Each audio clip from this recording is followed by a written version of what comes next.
নমস্কার সবাইকে। আমার নাম অঞ্জনা অধিকারী। আমাকে আছে আমি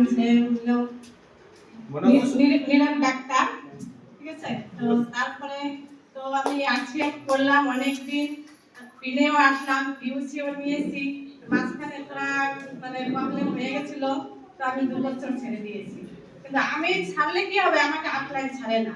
মানুষ স্যার যায় আমার বাড়িতে, ছোট ছাড়ে, দিদি যায়, ডাক্তারবাবু যায়, মানে আমি ছেড়ে দেবো না, আমাকে ছাড়ে না। আজকে চলে আসলাম, এখন চেষ্টা করবো আগেও বাড়ার।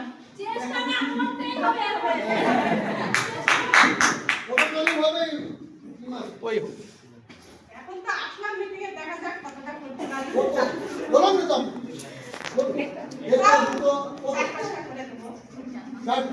এবার তালি বাজানো দিদিকে।